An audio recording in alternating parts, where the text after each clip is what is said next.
नमस्कार दोस्तों, जैसा कि आप सभी जानते ही होंगे कि मध्य प्रदेश में अब तक की जो सबसे ज्यादा जानी गई योजना है वह है लाडली बहना योजना। इस योजना के बारे में मध्य प्रदेश के सभी निवासी जानते ही है। तो यह योजना शिवराज सिंह चौहान जी ने बनाई है और इसमें सभी लाडली बहनों को 1250 रुपए प्रति माह दिया जाता है। तो यह योजना के आवेदन के लिए कई बहनें रह गई है, तो उनके आवेदन कब होंगे और कैसे होंगे? लाडली बहना योजना के जो आवेदन हुए थे उनको अभी भी लाडली बहना योजना का लाभ मिल रहा है और कई महिलाओं के कुछ परेशानी की वजह से आवेदन नहीं हो पाए थे। तो अब तक लाडली बहना योजना के आवेदन 2 चरण में हुए हैं। तो एक तो पहले चरण में आवेदन हुए थे, तब 23 वर्ष से 60 वर्ष के बीच की सभी महिलाओं के आवेदन हुए थे।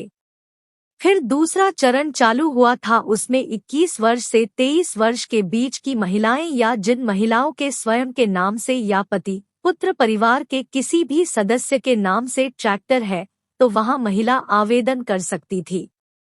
और अब चालू होगा तीसरा चरण। इस चरण में 21 वर्ष से 60 वर्ष के बीच की सभी महिलाएं आवेदन कर सकेगी लाडली बहना। तीसरा चरण आवेदन के लिए आवश्यक दस्तावेज आधार कार्ड, समग्र आईडी, बैंक पासबुक। तीसरे चरण के आवेदन कैसे होंगे? लाडली बहना योजना के तीसरे चरण की बात करें तो इसके आवेदन आपके ग्राम पंचायत या नगर पालिका से किया जाएगा। तो आवेदन करने के लिए आपको हमने जो डॉक्यूमेंट बताए हैं वह डॉक्यूमेंट की फोटो कॉपी आपके पास रख लेना है और लाडली बहना योजना का एक फॉर्म है वह फॉर्म भरकर रख लेना है। फिर जब भी आवेदन चालू होंगे तब आपको वह फॉर्म ग्राम पंचायत नगर पालिका में जमा करने जाना होगा और साथ में जिनका आवेदन कर रहे हैं उनको भी लेके जाना होगा, क्योंकि वह पर उनका लाइव फोटो लिया जाएगा। दोस्तों, अभी तक लाडली बहना योजना के 2 चरण शुरू हो चुके हैं।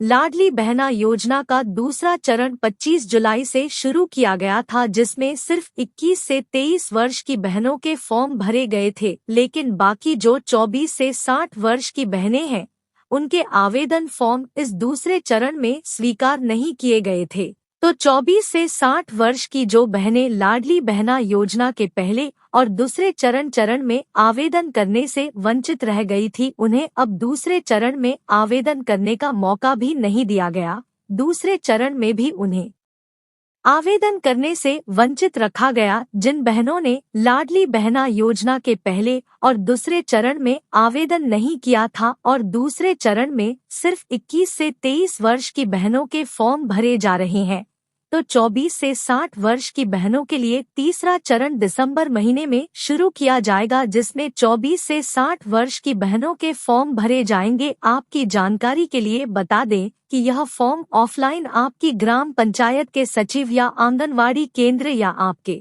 वार्ड कार्यालय द्वारा भरे जाएंगे। डली बहना योजना में जैसा कि आप सभी जानते हैं कि कई सारी बहनों को बहुत ज्यादा परेशान होना पड़ता है, क्योंकि कभी उनके डॉक्यूमेंट रेडी नहीं होती है या उनकी बैंक में कुछ समस्या होती है। तो आपको ये 2 जरूरी काम लाडली बहना योजना में आवेदन करने से पहले करना जरूरी है। लाडली बहना योजना में आवेदन करने से पहले सभी बहनों को अपनी समग्र आईडी में की केवाईसी अपडेट कराना अनिवार्य होगा। जैसा कि आप सभी जानते हैं कि लाडली बहना योजना में आवेदन करते समय आपसे आपका बैंक का अकाउंट नहीं लिया जाता है, क्योंकि आपके बैंक खाते में डीबीटी के माध्यम से पैसे ट्रांसफर किए जाते हैं। तो आपको अपने बैंक में जाकर एक बार डीबीटी स्टेटस चेक कर लेना है कि आपके बैंक में डीबीटी सक्रिय है या नहीं। मध्य प्रदेश में नए मुख्यमंत्री के साथ ही कई योजनाओं में बड़े बदलाव किए गए हैं। ऐसे में आप लाडली बहना योजना 2024 का तीसरा चरण भी शुरू होने वाला है। इसको लेकर भी नई गाइडलाइंस जारी कर दी गई है। जैसा कि आप सभी को पता है, लाडली बहन योजना अभी तक 2 चरण हो गए हैं, जिसमें 32 से 60 वर्ष की महिलाओं को लाख भारतीय फॉर्म भर आए गए हैं और दूसरे चरण में 21 से 23 वर्ष की महिलाओं के फॉर्म भरे गए हैं। अब तीसरा चरण का इंतजार है।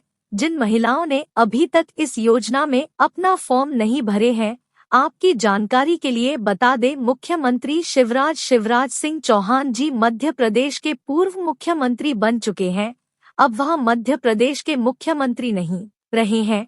लाडली बहना योजना की कमान अब नए मुख्यमंत्री डॉ मोहन यादव के हाथों में चली गई है। अब वही लाडली बहन योजना की 8वीं किस्त ट्रांसफर करेंगे और इसी के साथ ही तीसरे चरण की भी शुरुआत वही कर सकते हैं।